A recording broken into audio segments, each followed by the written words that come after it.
stream. Yes.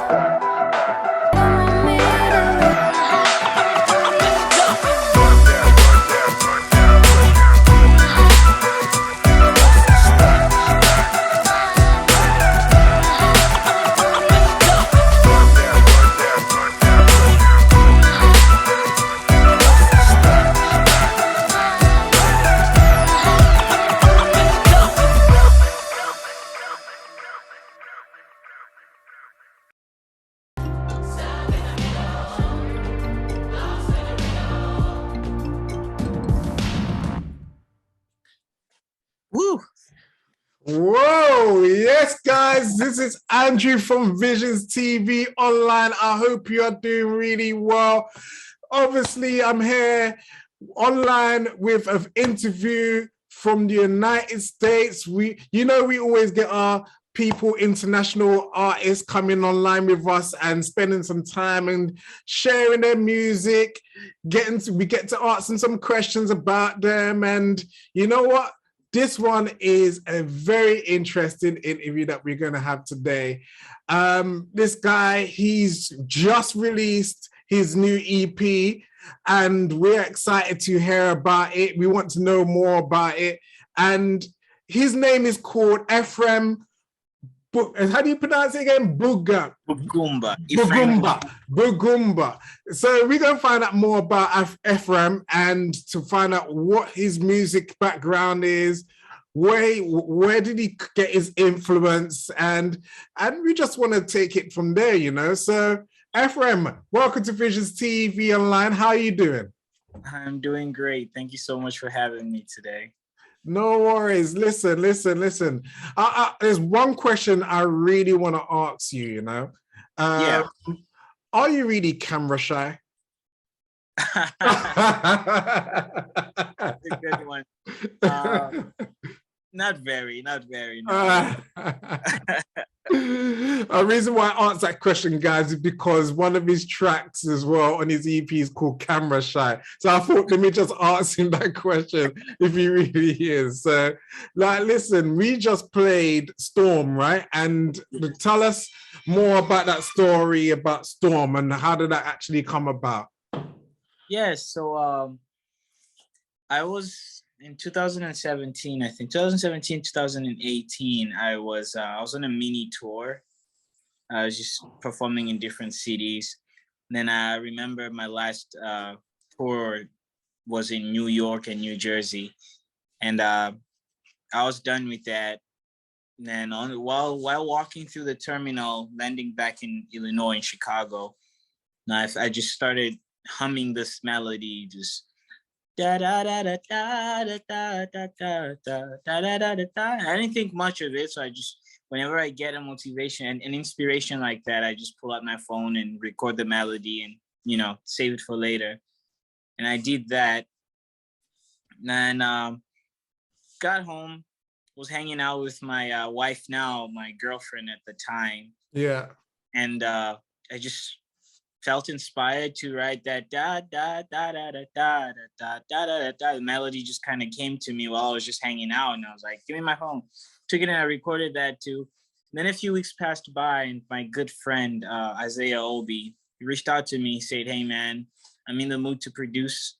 Send me any and everything that you have. Just send me something." So I sent him that melody. I sent him both of those melodies. I put them together. I was driving to work. I worked at a paper printing factory at the time. Okay. Now, I was driving to work and I just hit the record button on my phone and I was like da da da da da da da da da da da da da da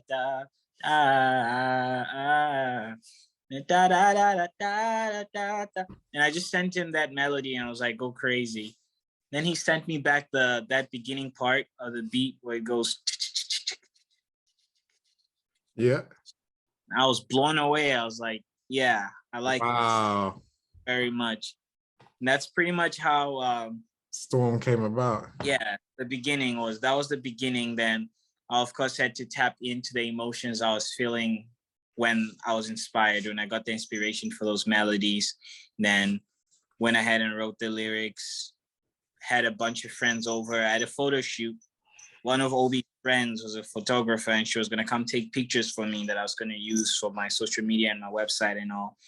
And then we're like, hey, we have everyone here today, so let's go ahead and make that choir, because we had this crazy idea of having a big choir at the end. So once everyone was there, we're like, okay, everyone hop on the mic, and we just recorded them. Wow. Now, listen, there's something I really want to get into about yourself, is that you, from a young age, from about 3 years old, you were a survivor of a massacre. Like, tell us more about that, because you was in Congo, right? Is that correct? Yes. And when this happened, so like, tell us about that, your childhood. Tell us more about that story, and then how you are a survivor of 600 young people in your country during that time period. It's a very captivating story. Like, how did that happen? Why was you there during that time? Yes, so my family is originally from, Makobola. My great-grandfather actually helped establish the village itself. And at the time, he was the chief of the village. When the rebels came in, of course, my father, being the oldest son to the chief of the village, was prime target, because they wanted to take over the land. And then they came in. My father and my older brothers were lucky enough to escape disguised as women. They just wore, the African wrapper that women wear, jumped out through the window and ran into the wilderness. And, my mom and dad made, a deal that if everything goes well, we'd meet again in the refugee camp in Tanzania. So we separated like that. My father and older brother went into the forest, and I was still a kid. I was 3 years old. So my mom dressed me up in one of my younger sister's dresses. Always been a small guy, so I fit into the tiny clothes that my younger sister had. And that's how I survived that. That's how I survived that massacre. Now we managed to escape that and spent the next 13 years on the run, moving from refugee camp to refugee camp, trying to find a new home, essentially, because the only home we had was taken from us. Wow. So does this kind of relate to, because I've been following you in your social media, on your Instagram, you says that you revisited a darkest season in your life, basically, and you are grateful that you're grateful for where you are now. So, and you put everything into this EP. Is that what you are referring to, or is that separate from a different season of your life? So in this EP, I definitely do somewhat tap in to that period of time. I am currently in therapy with my wife, just working through some of these things that I had experienced. And I can't say I've completely tapped into, some of the traumas that I experienced, but I'm on a journey. The attempt of even going back there and getting inspiration from there was huge for me, and definitely inspired a lot of the songs on the EP. Wow. Amazing. Well, and so how did God inspire you in your creativity of your music? Yes, so while we were journeying south, so the plan, Congo is in the middle of Africa, right in the heart of Africa, and I was born in the northeastern corner of the Congo, so it's really up there. The goal was to go down south to South Africa. It would be safer for us, far away from the Congo. And through all of that, one thing I knew was for sure, and it was that at night, whenever we got the chance to, whenever we were in safety, we would read scripture. We would read the book of Psalms, and we would sing some hymns. And this happened every night. So during that period of time, I didn't have any friends. I didn't feel attached to any place because everything seemed temporary. Every place was temporary. Every person was temporary. We saw them at a refugee camp for a few days and we were gone. You know, so no relationship, no place really had any significance apart from those gatherings at night where we would read scripture, pray, sing, you know, because that was solid. I knew that was always going to be there. And it also gave us a sense of trust, a sense of faith, because we believe that someone who's better than us, someone that is a lot more stronger than we could ever be, was in control of our situation. And there was a relief to that, because you can get crushed by the madness that we experienced. Oh, come on. Okay. Well, listen, like, tell us, like, when did you start the process of making the EP, and who was a part of that creative process? Yes. So the EP itself, I'd say by we, I mean me and my producer, Isaiah Obi, is a good friend of mine. We met at a small church, the same church where I met my wife. And he hit me up on Facebook. I was like, hey man, I heard some of your music. I didn't have any music out at the time, but I had collaborated with some other artists, and he said, hey man, I want to work with you.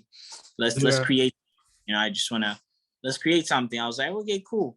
So then we started creating. We created a bunch of songs.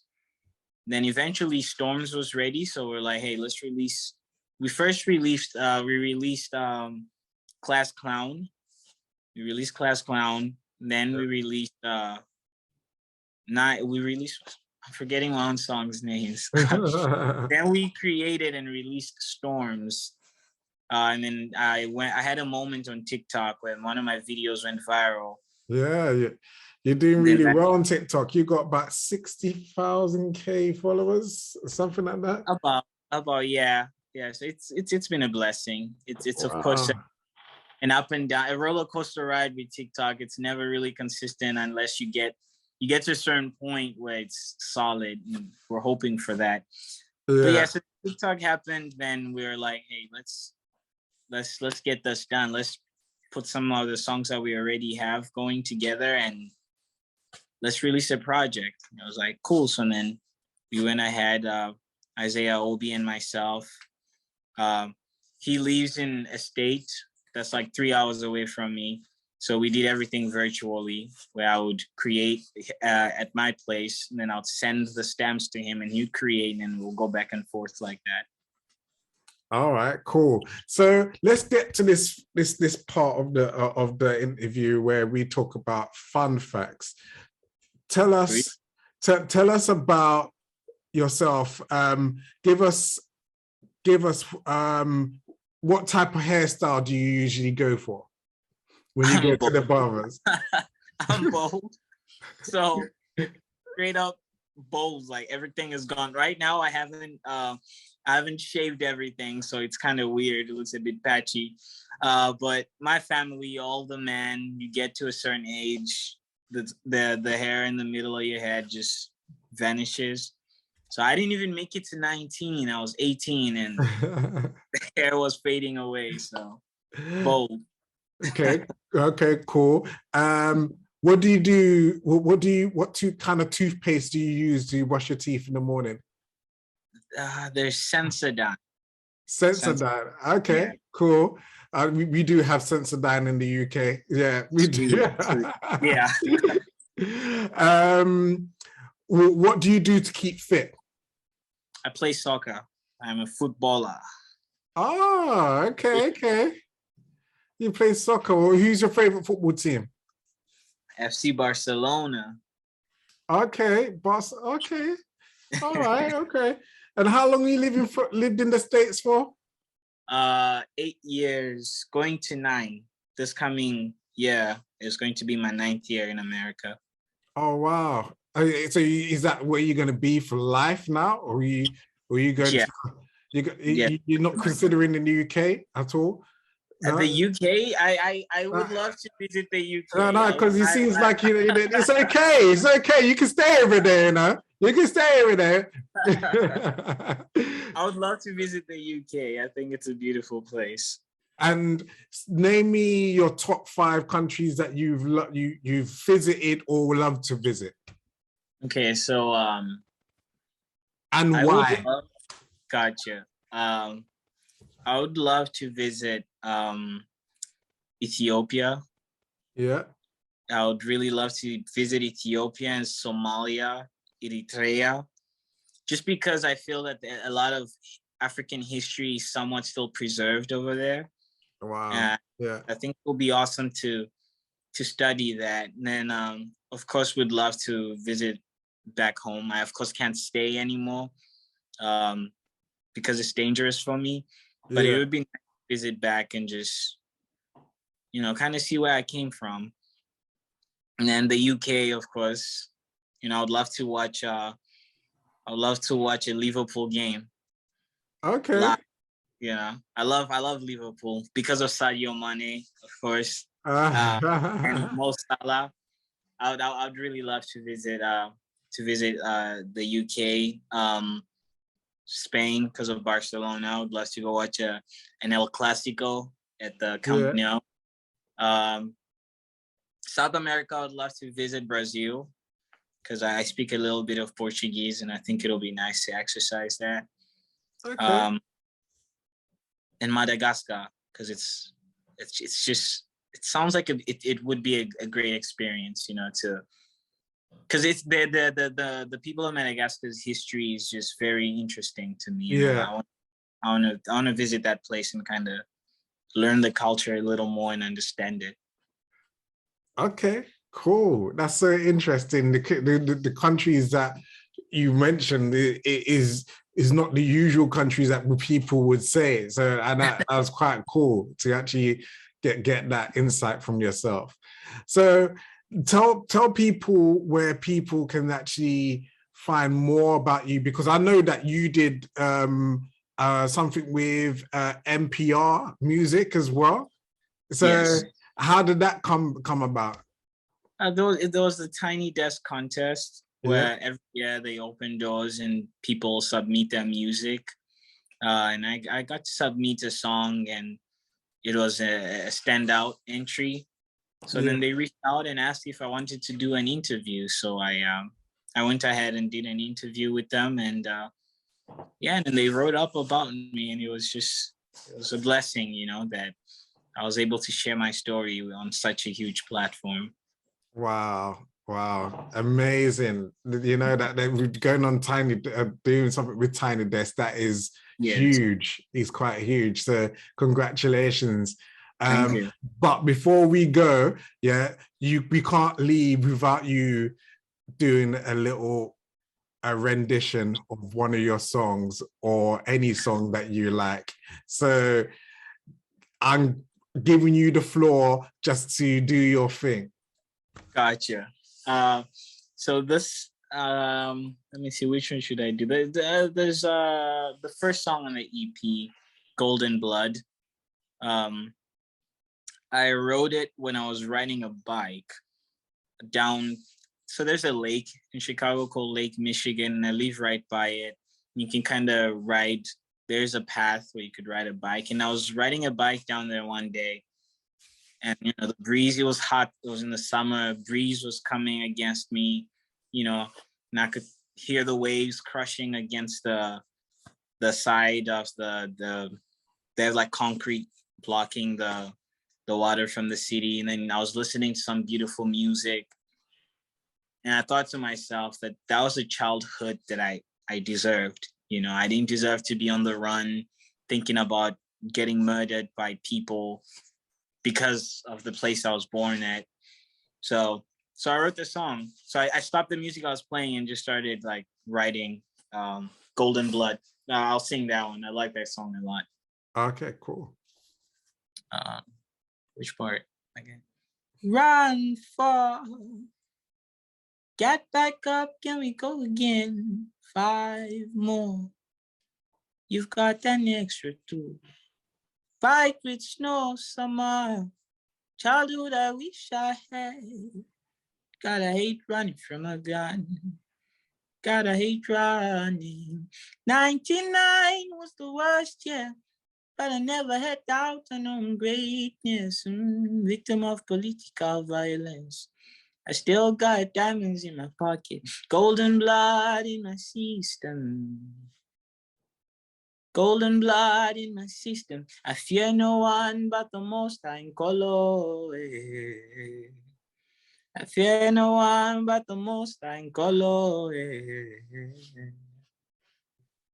There we go.